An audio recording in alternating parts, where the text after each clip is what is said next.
Our opening words this morning were from Thich Nhat Hanh, who is, of course, a very well-known Vietnamese Buddhist monk. Once he was leading a reconciliation retreat with other Vietnamese monks and also a number of American veterans from the Vietnam War. During the retreat, one of the veterans confessed that he had killed 5 Vietnamese children during the war, and he said that now he could not stand to be in a room with children. Thich Nhat Hanh said to him, "At this very moment, there are many children who are dying in the world. There are children who will die for lack of one pill. If you are mindful, you could bring that pill to that child and save that child's life. If you practice like that 5 times, you could save 5 children's lives." Because what is to be done in the present moment. 40,000 children die every day for lack of food. Why do you cling to the past to think of those 5 who have already died? You have the power to change things by attending to the present moment. That story is told by Sean Murphy, the same person who wrote the story that Reverend Breeden just read. These stories are invitations, I think, to us, all us smart folks with Western minds, full of opinions and speculations and information and who knows what all, to notice that there are also Western minds, American minds, who are capable of letting go of all that so as to touch the present moment. So I want to share with you this morning a bit of the wisdom of Pema Chodron, contemporary American Buddhist nun. And if we are to receive it, we need to come to her with our cup empty of our very full past, ready to be taught by the present moment. Pema Chodron teaches at an abbey in Cape Breton on Nova Scotia.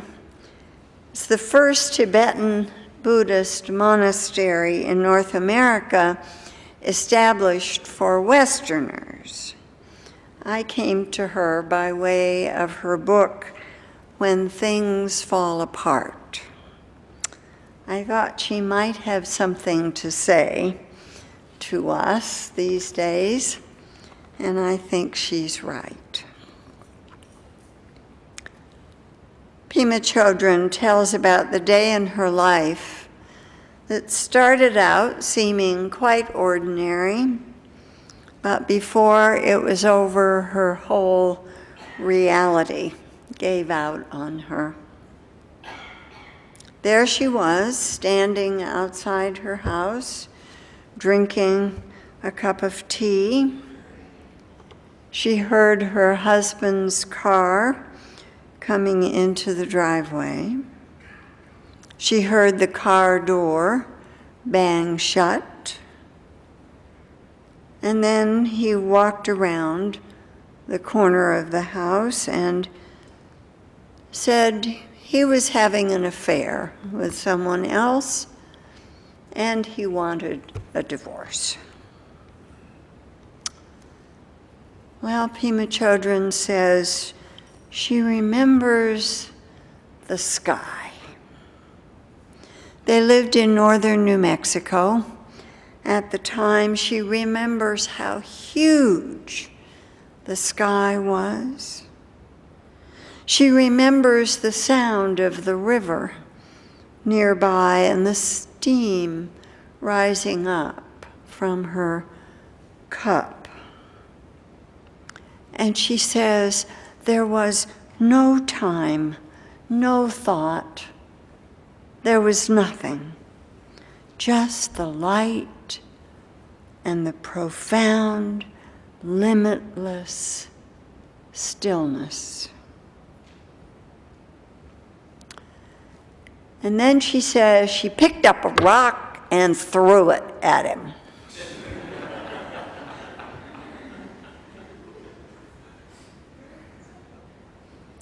And now, she says, when anyone asks her how she came to be a Buddhist,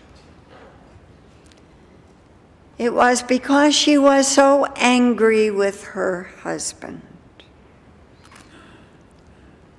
What that means is she believes he saved her life.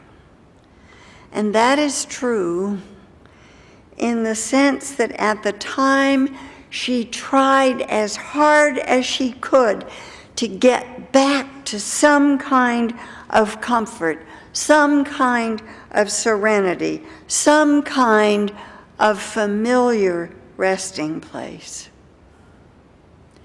And no matter how hard she tried, she couldn't pull it off. And so she learned that the annihilation of her old, dependent, clinging self was the only way to go. Well, I believe that if we could pour into our empty cup the image of Pema Chodron standing there in the ordinary New Mexico day, and then having it all shatter in a second. If we could pour into our cup what she learned in that moment, I believe we would then hold in our cup something of the essence of Buddhism. Think about her standing there in the sunshine with that teacup in her hand, hearing her husband's words. Think about the chain reaction. First stillness, then silence, then nothing, then throwing that rock. That's the way fear works, doesn't it? First we freeze, then comes acting out, hitting somebody, throwing something, slamming a door, lashing out with fist or words. There are, of course, variations on the pattern. Instead of freezing, some people run.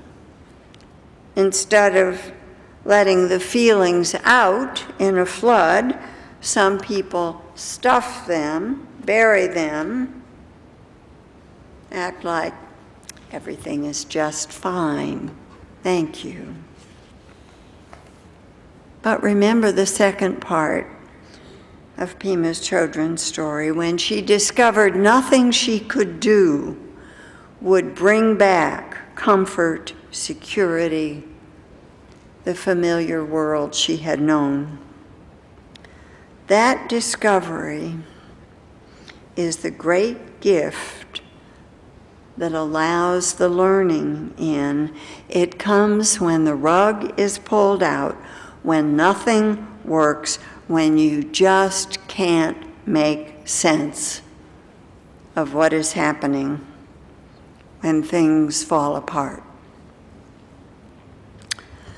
The first noble truth of Buddhism is about samsara, that cycle of suffering that we keep looping through so long as we persist in thinking that somehow we can achieve endless pleasure, security.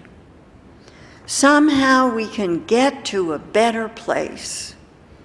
Somehow we can get to be better people. Pema Chodron asks, what if we tried out a different idea about suffering? What if, after all, suffering doesn't mean that something is wrong? What if we didn't have to feel that we brought it on ourselves by making some wrong move? Think about that urge. The second that discomfort or irritation or boredom comes, that inclination to change the channel, change the music, change the thermostat. Pema Chodron has the idea that all these signs of anxiety are really rooted in fear of death. We experience a touch of this with every little loss. We experience it when the marriage is not working. The job is not working. The friendship seems to be slipping away. And so we try to ward off death by warding off all the little deaths. What if instead we tried out not running away from or stuffing those painful feelings that we encounter in ourselves: disappointment, embarrassment, irritation, resentment, anger, jealousy, fear? What if we stopped running, just stayed still, and noticed at those moments what is happening? Pema Chodron says those are the moments that are perfect teachers. I have an old friend whose work used to be representing faculty unions in their dealings with their college or university administration. I hasten to say, not around here did he work.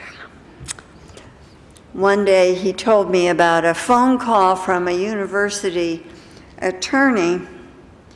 Now, Steve had never met this man before. He had absolutely no dealings with him, no history. The attorney called Steve and, in nothing flat, was yelling at him, calling him names. I can picture Steve with the phone about a foot from his ear. Pretty soon, when the attorney had to pause for a breath, Steve said in the calmest voice you can ever imagine, "Look, I don't know what your problem is, but I don't do business this way. My people are angry. Your people are angry. Don't you think it would be a good idea for us not to get angry so that we can help these people find a way to work amiably with each other. Well, the next evening when I spoke with Steve on the phone, I asked him how he was doing with his foul-mouthed attorney. "Oh," he said, "you mean my new best friend?" They had reached the settlement that eliminated the need for the hearing. That would not have been a lot of fun for anybody. And my friend's colleagues in his office were asking him if he was going to send the attorney a bill for anger management training. I've never heard Steve say that he's a Buddhist, but I think he found a way to live that is truly a way of liberation. I think he understands, as does Pema Chodron, that whatever is happening at the moment is the path. Things are always in transition.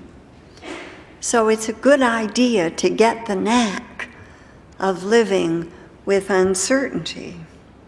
It's a good idea to meet whatever happens by moving steadily toward it with curiosity and with an intention not to harm anybody, including ourselves. We have this choice every moment. We can protest, complain about how the world owes us a living and it's not living up to the terms of the contract. Or we can hear the child's laughter in the stroller nearby. We can smell the bread baking in our neighbor's kitchen. Now, I want to emphasize that this way of living is not just about dealing with small irritants in our daily life. It works no matter how dire the circumstances. Here is a parable from the Buddha about a man who was traveling across a field and encountered a tiger. So, of course, he fled, and the tiger came after him, and then he came to a precipice, and he caught hold of a wild root growing out of the ground. The tiger was sniffing at him from above. So he looked down, and at the bottom, of course, there was another tiger. Only the vine to keep him alive. And, of course, again, two mice, one black, one white, gnawing at either end of the vine. And then the man saw a luscious strawberry just within his reach. So with one hand, he held on to the vine, and with the other hand, he grasped the strawberry and ate it. It was delicious.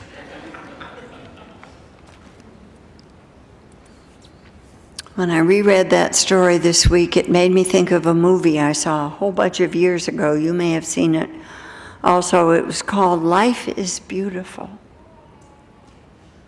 The story of a man in a Nazi concentration camp who kept his young son, kept his morale up with humor. The boy survived to be reunited with his mother. The father did not survive. His joking clearly was not futile for the son, but I don't think it was futile for him either. the great existentialist John Paul Sartre said there are two ways to go to the oven, free or not free. That wonderful father died free, just as the man who ate that luscious strawberry died free. Pema Chodron says, every moment we have a choice. Do we meet this moment with bitterness or with openness? Now here comes what I think is the most interesting part of her teaching, is the opposite of what we are so often taught. We are so often taught to value hope. We know well that slogan that says, keep hope alive, and a good many of us have marched for one cause or another behind that banner. Pema Chodron says we need to get the knack of hopelessness. And by that she means we need to give up hoping for a better world or a better self. We need to give up hope of a babysitter who will be nice to us and praise us when we are good and rescue us when we are not. She goes so far as to give us a new understanding of the difference between theists and non-theists. And I don't think it matters what religion we are to appreciate what she is saying. For her, theists are people who need some hand to hold, someone to take care of them. She comes down pretty hard then. She says theists are people who are addicted to hope. And that addiction robs them of the present moment. She says that non-theists, on the other hand, can relax with uncertainty. Non-theists abandon hope, which is not entry into hell, but an affirmation of the possibility of new beginnings. Non-theists make friends with their present selves. They catch themselves more quickly when they see themselves about to lapse into flight or fight or grab.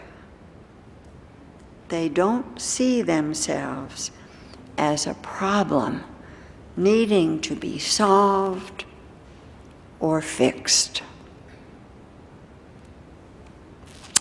Well, I think maybe the cup is about full. I think I should stop. Let's not have it overflow. Just remember, the present moment is the perfect teaching moment. And we don't have to run all over the place looking for it.